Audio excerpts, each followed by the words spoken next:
Ini Tyrone Delfino kembali berlatih bersama Persib Bandung setelah melakukan proses pemulihan terhadap cederanya. Lantas, banyak pertanyaan ditujukan kepada Boyan Hodak selaku pelatih kepala Persib Bandung. Apakah Tyrone Delfino ini dipertahankan dan melepas Levi Madinda, atau sebaliknya, Levi Madinda kah yang akan dipertahankan dan melepas Tyrone Delfino? Bagaimana keputusan akhir yang akan dilakukan oleh Boyan Hodak? Oke, kita bahas lewat video ini. Sebelum lebih jauh, aku nggak pernah bosan-bosannya untuk ingatkan teman-teman, ketika teman-teman tonton video ini, sekalian tekan tombol like-nya. Dan Boyan Hodak pun angkat bicara, teman-teman, disampaikan lewat media.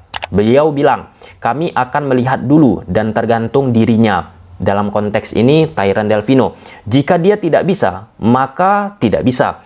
Jika dia bisa bermain, maka dia akan bermain. Itulah yang dijawab oleh Boyan Hodak soal Tyrone Delfino. Nah, aku lewat video ini akan membahasnya dari perspektif rekrutmen analysis. Rekrutmen analysis itu merupakan sebuah tim analis yang merekomendasikan biasanya kepada manajemen ataupun pelatih kepala pemain mana yang akan direkrut. Dan ada beberapa parameter penilaian dari seorang rekrutmen analysis untuk mengajukan pemain tersebut. For your information, di dunia sepak bola ini, teman-teman, bukan hanya ada sosok video analis di belakang layarnya. Ada rekrutmen analysis, kemudian ada data analis, kemudian ada performance analis, kemudian ada option analis, kemudian ada training analis, set piece analis, dan lain sebagainya. Soal beberapa analis di belakang layar sebuah klub itu dahulu pernah kita bahas. Silahkan aja teman-teman scroll apa itu satu persatu penjelasan dari masing-masing analis yang aku bahas. Nah, kita fokus ke rekrutmen analis. Kurang lebih ada 3 parameter yang dilihat oleh rekrutmen analis untuk mengajukan pemain tersebut kepada manajemen ataupun kepada pelatih kepala. Yang pertama, kebutuhan pos ataupun kebutuhan posisi yang dibutuhkan oleh tim. Dalam konteks sekarang, tentu Persib Bandung posisinya sangat membutuhkan posisi ataupun peran yang sudah dimainkan oleh Levi Madinda. Nah, untuk situasi kita apple to apple, kita bandingkan, Levi Madinda posisinya di gelandang tengah. Kemudian Tyrone Delfino pun posisinya bisa bermain di gelandang tengah. Jadi kalau kita bicara posisi, dua pemain ini memiliki kelayakan untuk mengisi area tengah dari Persib Bandung. Oke, dari sisi posisi dibutuhkan oleh Persib Bandung ya. Kemudian yang kedua, harga pemain tersebut. Nah, dalam konteks sekarang, Tyrone Delfino kan dikontrak oleh Persib Bandung atas rekomendasi yang diajukan oleh pelatih sebelumnya, Luis Mia. Kalau aku tidak salah, teman-teman. Namun setelah Luis Mia mendatangkan Tyrone cedera dan terjadi turbulensi di Persib Bandung, Luis Mia pun pergi. Dan ketika Tyrone cedera, makanya dicarilah penggantinya, yaitu Levi Madinda. Levi Madinda ini pun posisinya di akhir tahun 2023 ini kontraknya habis bersama Johor Darul Takzim. Tentu jika Levi Madinda kontraknya habis bersama Johor Darul Takzim, maka Levi Madinda pun bisa nih melanglang buana mencari klub yang ingin merekrutnya ataupun bisa aja dia tetap bersama Persib Bandung. Nah, dalam konteks ini perlu kita pahami bagaimana kesepakatan klausul kontrak antara manajemen Persib Bandung dengan Tyrone Delfino. Apakah ada klausul pemutusan kontrak di tengah kompetisi ataupun di tengah musim, teman-teman? Ataupun ada klausul kontrak yang terikat antara Persib Bandung dengan Tyrone Delfino. Jika Tyrone cedera, maka Persib bisa melakukan pemutusan kontrak. Dan yang ketiga, apakah di klausul kontrak itu ada penalti atau denda diberikan kepada Persib jika mendepak Tyrone secara tiba-tiba tanpa ada sebab musabab yang jelas? Ya, memang dalam konteks sekarang kan Tyrone posisinya kembali dari proses cedera. Nah, hal-hal demikian harus kita pahami, teman-teman.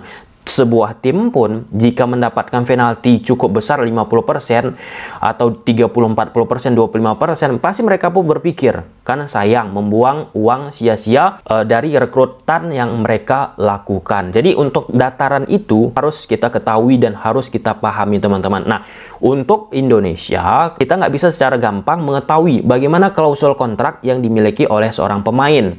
Contoh, kita nggak tahu harga spesifik nih yang dimiliki oleh Tyrone Delfino. Kita nggak tahu harga spesifik yang dimiliki oleh David da Silva. Kita nggak tahu harga spesifik yang dimiliki oleh Ciro Alves. Aku pun sempat bertanya dengan beberapa agen yang ada di Indonesia, teman-teman. Kenapa nilai kontrak yang dimiliki oleh pesepak bola Indonesia itu tidak dipublikasikan? Terkait tentang etis lah dan lain sebagainya. Kalau kita bicara di Eropa, kan dipublikasikan klausul-klausul kontraknya bagaimana? Dipublikasikan. Jadi kita sebagai penonton ketika melihat sepak bola Eropa, tahu kita profiling, detailing kontrak kurang lebih sedikit banyaknya tentang perekrutan pemain tersebut. Nah untuk Tyrone Delfino itu harus lebih cermat untuk kita dalami teman-teman. Kalau Levi Madinda jelas dia kontraknya bersama Johor Darul Takzim sampai 2023 Desember akhir.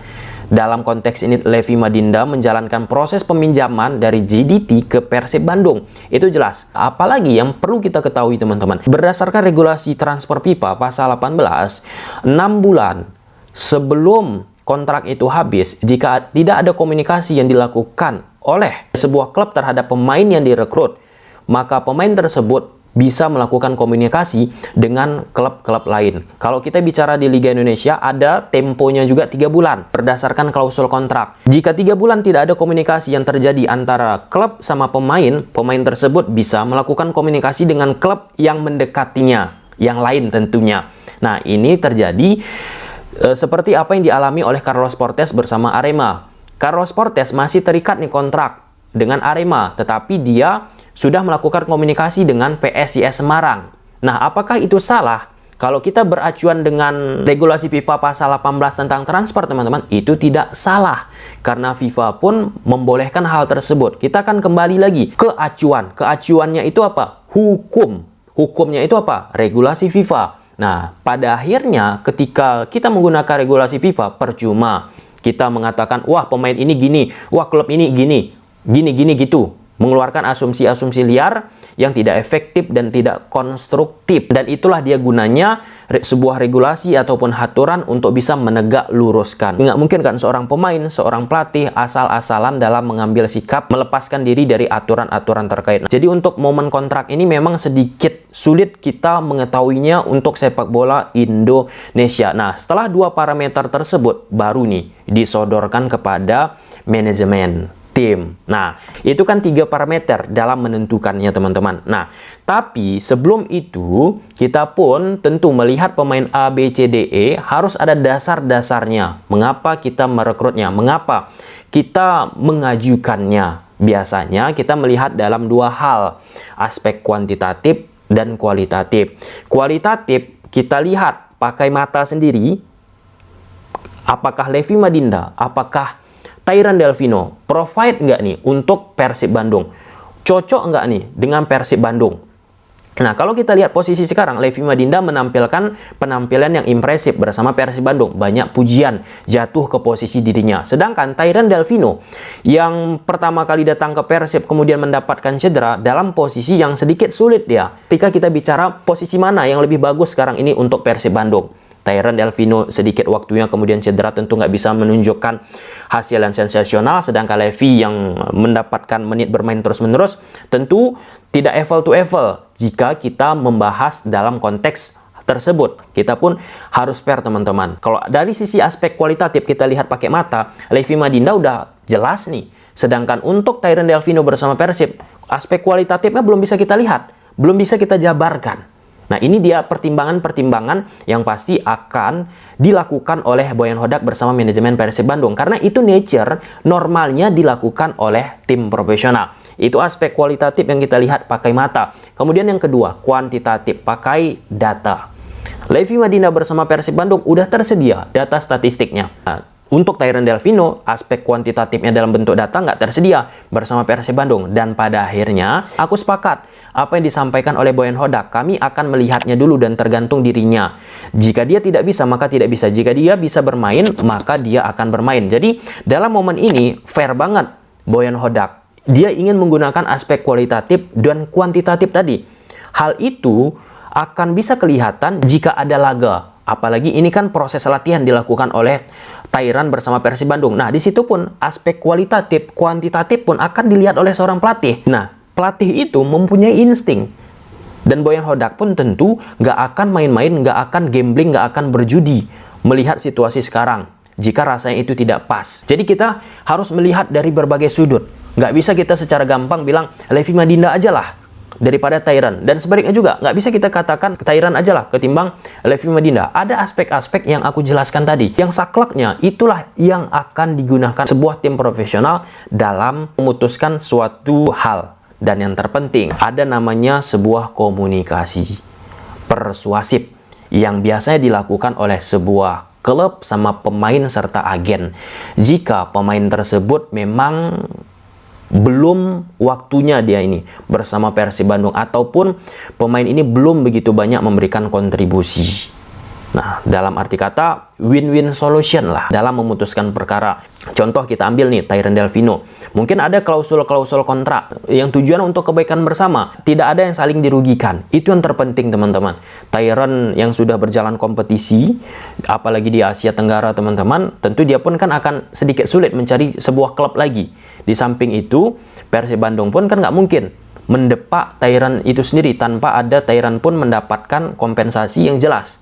Kembali lagi ke klausul kontrak. Masalah klausul kontrak ini memang agak sulit. Tapi itulah dia beberapa hal yang perlu teman-teman cermati untuk menilai posisi dari Levi Madinda dan Tyron Delvino. Bagaimana nanti keputusan Boyan Hodak? Kita tunggu saja. Aku nggak mau memprediksi karena aku bukan cenayang.